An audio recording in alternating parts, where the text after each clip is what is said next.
Hey, welcome back to our study in Proverbs chapter 3.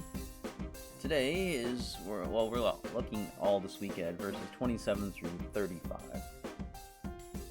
And this study is called Do Not Withhold Good. And that's actually what we're going to be looking at today in this section called Always Give What Is Due, because we're going to be looking at verse 27.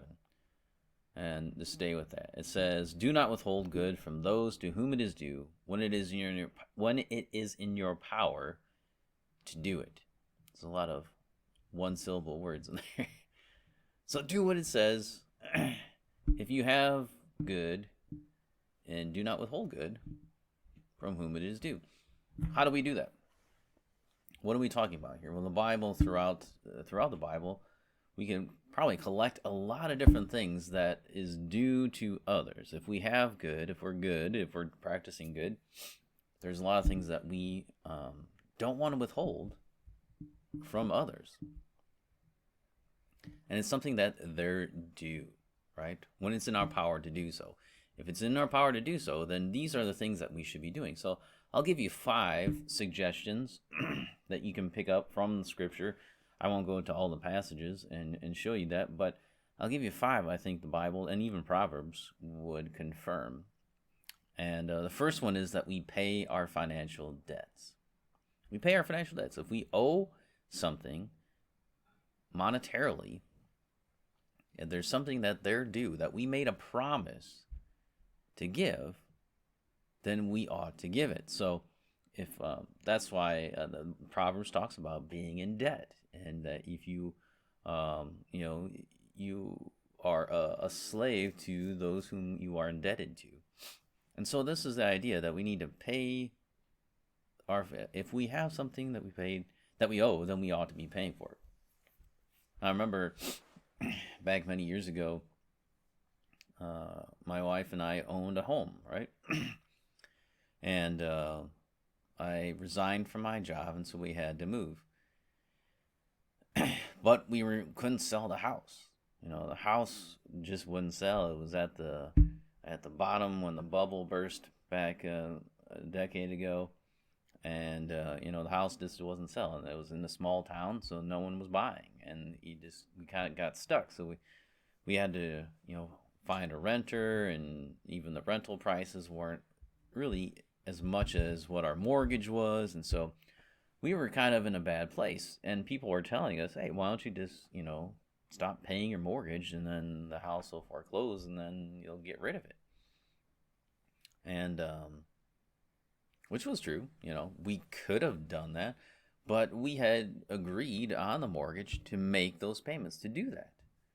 And so we said, yeah, we would pay our financial debts. That was a debt we agreed to, and so we had to be give what is due. That's what it is. So if we have the ability to do that, then we do that. And so then we worked hard, and God provided for that, and eventually we were able to get out of that. And it was very stressful and all that, but it's still, we pay our financial debts. That's what we do as Christians. Number 2 is we pay those who work for us. So if you're an employer, especially if you own your own business or something like that, then yeah, you have these people working for you, so you pay them. And that's across the board. If someone's working for us, we ought to pay them. There can be other agreements. Yes, you can work out other ways to do things. If they refuse to get paid and you keep trying, and then they say no, then you're doing what the Proverbs here says. When it's in your power to do it, then do it. So if you have the money to pay, you shouldn't be hiring people if you can't pay them. And that's the same thing if you hire someone to, say, work on your car or mow your lawn, or if you're hiring someone to do a service for you, then you ought to pay them. And that's what we do. It's due to them, and so we give it to them. Number 3, we provide for those who are dependent upon us, right? Those who are our dependents, they are owed our good, right? We don't withhold good from those to whom it's due. And so if we have children, right, we should be providing for them. If we have older parents, You need to provide for them as far as you can do it. When it's in your power to do it, don't withhold that. And so we need to make sure that if we have a dependent in our lives, that we are doing that. If it's in your power to do so. Now you can't be like in Matthew when the people were saying, "Well, I devoted this to the Lord, and now I can't provide for my parents." That's sin. Now you set that money aside and say, "Well, that's for the Lord." Okay, but then it doesn't mean that you can do that, and then also because the Lord told you to take care of your family, right? So you can't play that game where you're gonna say, "Well, I earmarked this money for this, and so now I can't do this." Well, both of them can be done for the Lord, right? You don't have to have a certain amount of money set aside for the Lord. You honoring your mother and father in that way is doing it unto the Lord. So we got to remember that we shouldn't play those kind of games where it's like, well, you can do this and not that. If it's due to them because they're your dependent, then give it to them. Be good to them. Number 4, we love our neighbor as ourselves, right? We love our neighbor as ourselves. That's what we should do. That's part of the law of God. That's what we are told that we owe them. We owe them love. The command is love your neighbor as yourself. And so now you are owing that to them. And so that good that you should show to them is what you should do. Now,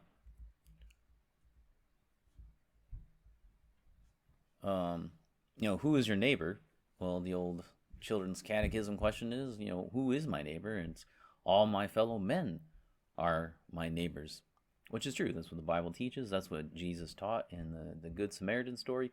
Everyone's your neighbor. Doesn't matter what religion or ethnicity they are.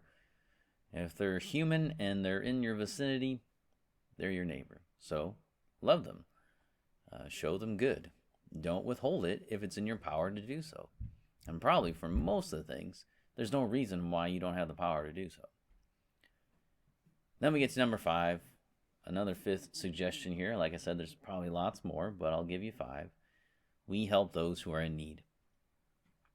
That's what you do. Even your enemy who's in trouble, needs help, you help them. That's what you do. There's no reason. If it's in your power to help them, then do it. You don't.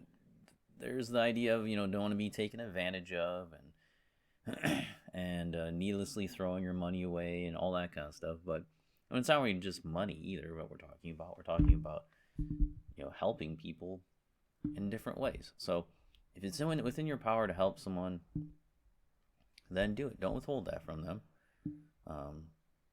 Find a way to do it.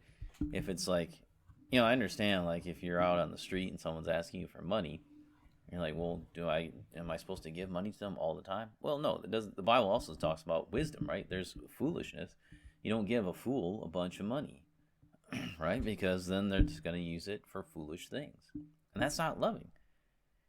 Supporting their foolishness is not loving to them. Sometimes you have to give them nothing. Like, are you hungry? I'll give you food. Are you thirsty? I'll give you something to drink. But I'm not going to give you money just to spend it on whatever you want, right? I don't know what you're spending your money on.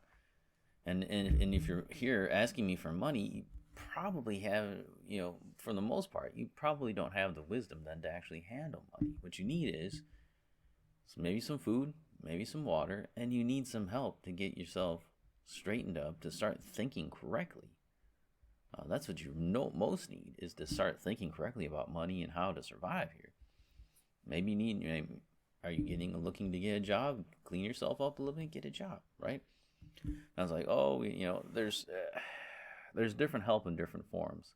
And I know people, you can't, you can't call them homeless. You can't call people, because that's hurtful towards them. I get that. Okay, whatever. But there's still the idea of like, are you gonna actually help them, or are you just gonna, placate your shame?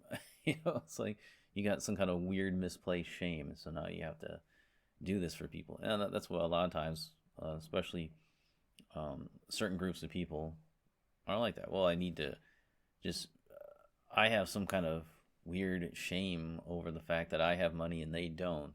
And so then I need to do things for them. No, that's not the reason why we do this. If you have the ability to do good to them, it doesn't say give them money. It says do good. Right? So if you can do good to them, whatever that good is, and you need to use wisdom to figure that out, then it is wise to give it to them. That is the right thing to do. So those are 5 different things. Like I said, there's probably more that you can look at that we owe if we have the ability to do good, and we don't want to withhold it to those who are owed it if it's in our power to do so. So that's a good basic proverb, a good basic principle to keep in our minds. If I can do good and I have the ability to do so, then I should do it. And that's wise, and that's what God wants. So next time we'll look at don't plan evil against others. So that's our plan for our next time together. So I'll see you tomorrow.